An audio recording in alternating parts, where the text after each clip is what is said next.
Hi crafty friends, Shana from ShanoukiArt. These gorgeous specimen cards, also known as specimen windows, are the easiest you'll ever make. With the many ways that you can fill and decorate them according to your theme, they make a great addition to any journal. And they really are very easy to make. We will decide where in the journal they will go once we are done. For now, let's make them. You will need something transparent for the window part. I suggest an acetate. These work best, and you can even find this in certain packagings, from toys or perfume boxes, so it'll be free. Transparent document folders would also work great. I also have this printed acetate, which will make a fun specimen card. You need something that's a little bit rigid. Something like a cellophane bag, unfortunately, won't work great. It's going to be too floppy and your card won't hold up great. Cellophane can be used for another style of specimen window that I make, but not for today's video. Another option, if you have a laminator, you can just put one of the sheets through and then you'll have a nice, rigid, transparent piece that'll act as your window. To start, we need to cut our little windows down to size. I'm not going to measure anything here. I'm just going to cut a rectangle shape. It doesn't need to fit anywhere specific, so any size will do. Using my cutter to get nice straight edges. With the scissors, I'll probably go a little bit wonky. I'm going to cut a piece of the plain acetate and then the spotty acetate too. We're going to make all three specimen cards that you saw in the beginning in this video. You'll then need some kind of paper that'll be the frame around your specimen card. I have these beautiful papers from Your Creative Studio. It's from the Orchid Medley collection. The colors really suit the theme of my journal, so I'm going to use one of these for one of my windows. Part of the same collection, I got this piece of acetate with already printed butterflies on, so I'm going to use that to make the third window. I'm just going to cut around butterflies.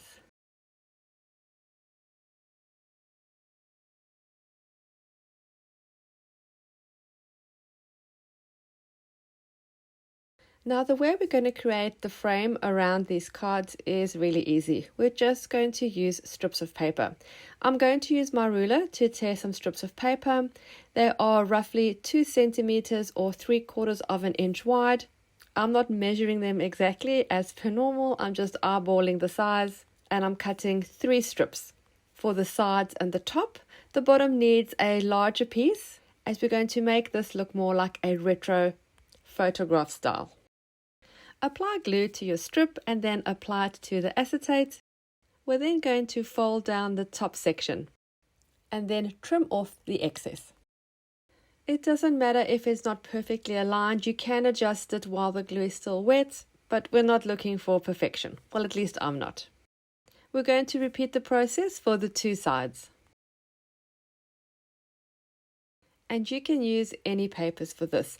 I like to use papers that match my journal so everything is cohesive. So you can use printed kits if that's what you're using. You can use magazine papers, pages from an old book, which I will do on one of the cards, sheet music, even scraps of paper. Anything you have and anything that suits your theme. Once we've done the top and sides, we're going to do the bottom, which is going to be bigger than the sides we've just created. You don't have to do it like this. You can just have the same size strip for the bottom. I just like mine a little bigger, so it looks a bit more like that retro photograph style, and I do like to decorate or add embellishment to the bottom. So the same process, just with a larger strip of paper.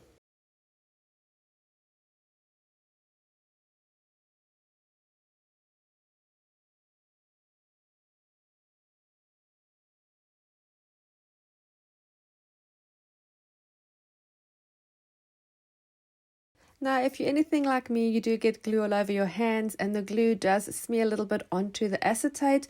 All you need to do to clean that up is use a wet baby wipe and a tissue to wipe it off, and it cleans off perfectly. For the next one, I'm going to use some old book pages. I love the look this gives. It's quite vintage and looks really effective. And I always have little scraps of old book pages lying around everywhere. Great way to use them up.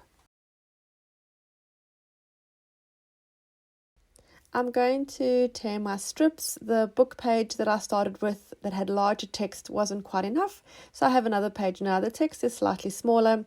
It doesn't matter if you use a combination of both. Not everything has to be exactly the same or matching. I like to add the different varieties. Go with whatever you feel in that moment. For this one, I'm not going to have the larger portion at the bottom. It's going to be pretty even all the way around. Although once I started this, I realized that the little butterfly print was very near the edges on the left and the right. So I had to cut those strips slightly smaller. So the left and right have a thinner strip, but very, very slight difference.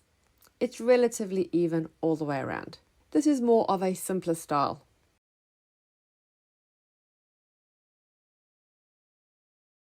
I also love making these because they're great for mass make. You can sit and make quite a few in a crafting session, and they're very light to post out to your crafty friends as happy mail, and they really go with anything.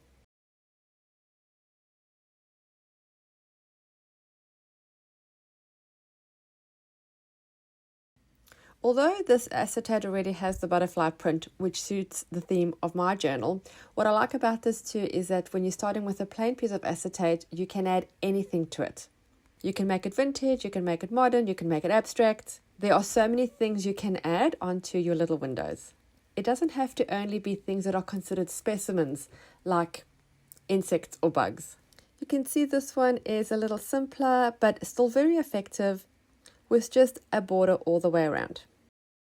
For the third one, I'm going to use a plain coffee stain paper because my acetate is printed, so I want to keep the border a little more plain. Tearing my strips about the same size as the first one I made, I'm going to have the largest section at the bottom because I do want to add some decoration.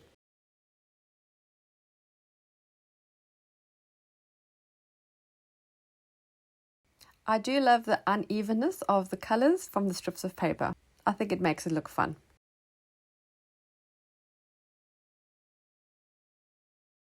Because mine are vintage style, I'm going to add some distressing on the edges. This, of course, is optional. The butterfly one doesn't need a specimen. It already has one printed. So for the other two, we're going to start seeing how we're going to decorate them and what we're going to add as the specimen part of the window. As I'm using a printed kit as part of my journal, I have taken one of the flowers from the kit and I've cut it out. That'll be the specimen on one of my windows. That is how I create continuity between my journal and all the embellishments that I add. I then have these beautiful rub-on stickers from Taperlogy. I love these leaves that I'm going to add to the bottom. But as you will see, we do have a little bit of an oopsie moment. So I have rubbed it on as you're meant to with a specific tool that I'm using. But I remember I had done this before when using it on coffee stained paper. For some reason, it doesn't actually stick great. I'm not quite sure if there's a residue from the coffee stain, but when I try to pull the acetate cover off the rub-on, it actually peels the paper off. It did leave the leaf on the acetate part, but as you can see, I'm struggling to get it off here and it rips a big piece of the paper. But it's not a total disaster. It still looks okay. It is vintage. It's meant to be worn and torn, so we can still work with that. I'm going to add an embellishment over most of that section anyway. But what I should have remembered from previous was that rub-ons don't work great on coffee stained paper. I will try it again and just try to see the reasons why, do a little bit of an investigation, but that's for another time. Let's finish up our specimen windows. I fussy cut out one of those little black and white butterflies as my embellishment. I also have this round, which is sort of like the stamps you get on envelopes when you post. I've cut that out too, and I've just trimmed it all the way around with some black watercolor pencil just to add some contrast and definition. And then I'm sticking down my layers of paper, popping down my little round embellishment behind them, and then my butterfly will go on top to the right. I feel that this needs a little bit of balance. I need something in the top left, something darker. So I'm going to do some stamping with my script stamp in black ink. So I'm just covering everything that I don't want to be stamped. And I'm going to do just one impression. I don't want too much. I want just a touch. And this you will see will create great balance. What a difference does that make?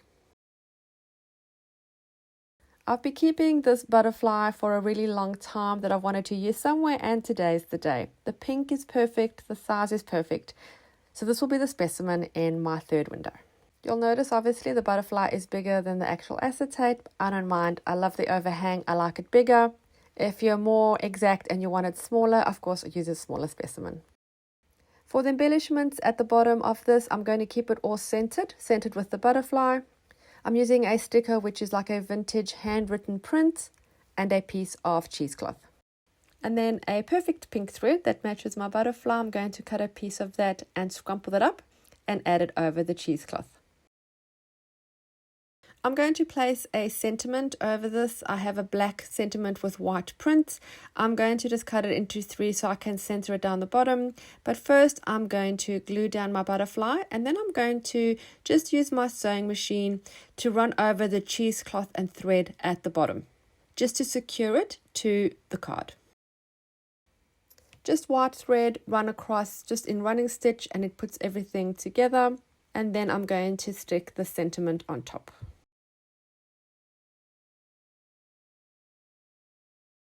3 specimen cards made the same, but all a little different. I love adding numbers to my specimen windows. I always feel that when I've seen vintage ones, there seems to be some kind of a reference number on. I have this piece of paper with a number on, so I'm just going to cut that out and stick it onto my plainer one with the 3 butterflies, after trying it in various other locations.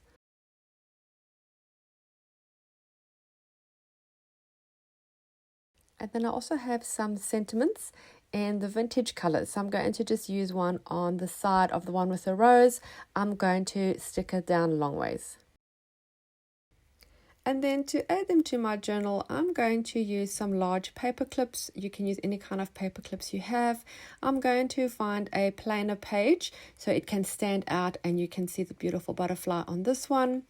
And then for the one with the 3 butterflies, I'm going to just pop that into a pocket. Some of it will stick out so you can see it, but I think it adds great interest to that pocket. And the last one will go onto a spotty background. Thank you so much for taking the time to watch this video. I really hope you were inspired and wanted to create your own specimen cards. Don't forget to subscribe to my channel and hit the little bell so you're notified every time I upload new content. Please see the description box below for links to products and other videos.